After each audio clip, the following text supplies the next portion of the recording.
You know I'm back, like I never left. Comebacker, and Andrews gets it, spins, throws! Stretch at first base!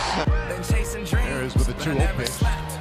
This ball smacked high and deep to center field. It is wrong! Are you kidding me? I'm on my way, get on my way. I'm running late, what can I say? I heard you died twice. Once when they bury you in the grave, and the second time is the last time that somebody mentions your name. So when I leave here on this earth, did I take more than I gave? Did I look out for the people, or did I do it all for fame?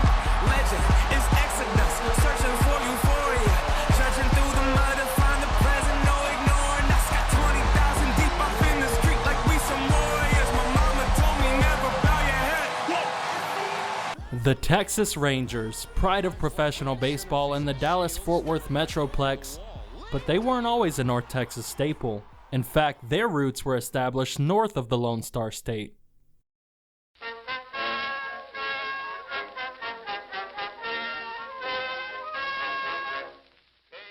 The American League as we know it today was formed back in 1901. The Washington Senators were one of the league's 8 charter franchises. The Senators were owned by Clark Griffith, a former pitcher and manager in the MLB. However, after Clark Griffith's death, his adopted son Calvin took over as the team's president in 1955. Calvin Griffith would go on to sell the Senators' original stadium to the city of Washington and immediately leased it back from them. This transaction caused much speculation that he planned on relocating the team.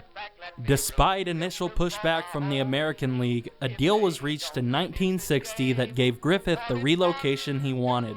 The original Senators team would move to Minnesota and become the modern-day Minnesota Twins, while a new expansion team with the same old Senator name replaced the former Washington team. The new Senators played their first season at Griffith's original ballpark in 1961 and ended up moving to Robert F. Kennedy Stadium for the remainder of their time in Washington.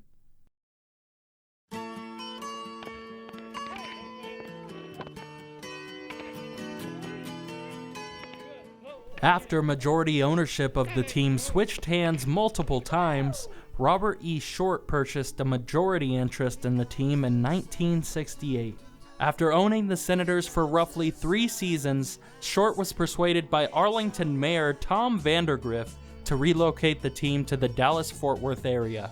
The American League approved the Senators' move from Washington to Texas in 1971. The Senators would play their final season that year and become the Texas Rangers in 1972. Arlington expects $100 million in new tourism business this season through such attractions as Seven Seas, Six Flags, and Lion Country Safari, and now, of course, the Texas Rangers. Baseball is what's on everyone's mind in Arlington and the Dallas-Fort Worth area today. Final preparations of the Rangers Diamond and Arlington Stadium are being made here this afternoon, and in just about a little over an hour, the first Major League Baseball action in the North Texas region and the first ever American League action in the state of Texas will begin with the play ball throwout by Mayor Tom Vandergriff. There'll be a little more than 20,000 people here tonight. It's still a little hard to believe, but Big League Baseball has finally arrived here.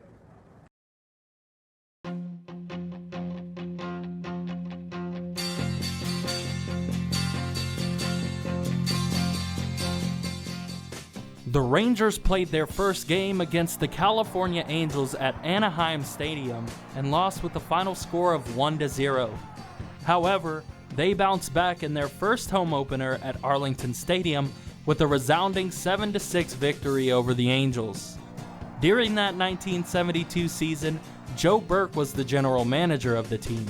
He would later go on to become the Kansas City Royals president during one of the most successful periods in that franchise's history. Also on the staff of the 1972 Rangers was manager Ted Williams. Before coming to the Rangers, Williams played in the MLB for 19 seasons with the Boston Red Sox as an outfielder. However, his playing career was interrupted multiple times to serve in both World War II and the Korean War. Despite an optimistic team and staff, the Rangers finished the 1972 season 6th in the American League West with a record of 54 wins and 100 losses. Despite having a rough first season, the Rangers would go on to thrive and bolster some of the greatest talents the game has ever seen.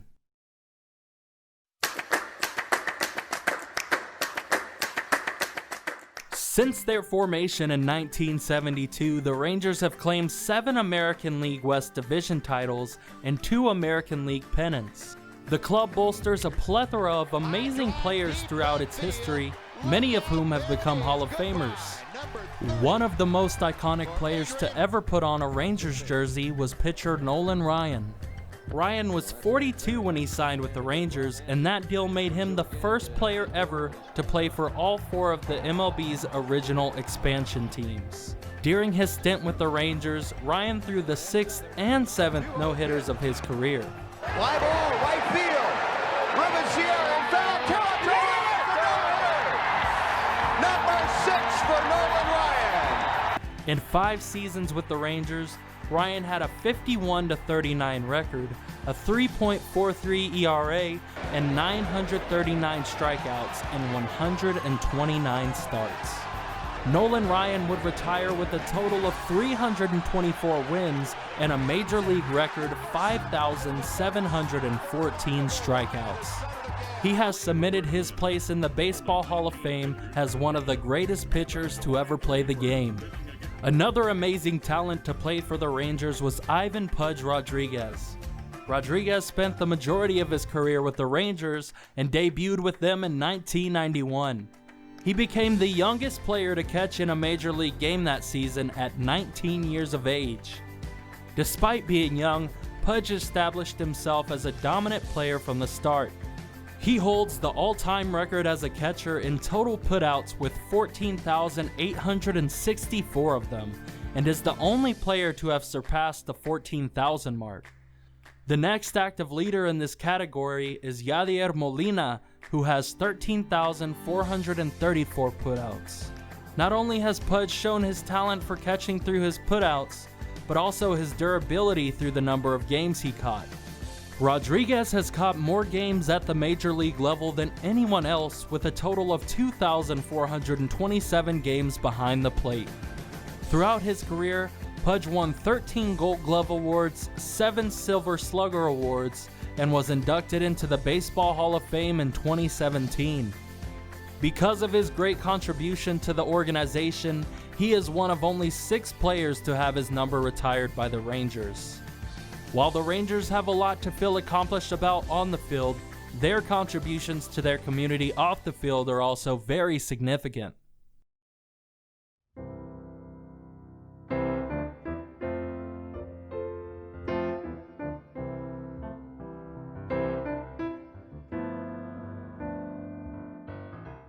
The Rangers participate in many different community outreach programs to give back to the communities that support them.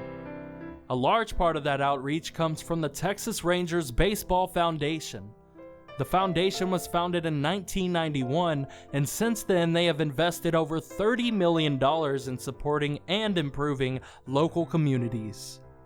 They focus largely on aiding children, military members, first responders, and their family members. Their core programs impact more than 13,000 children every year. Beyond the organization's efforts to give back to those who need it, many of the players also participate in community outreach.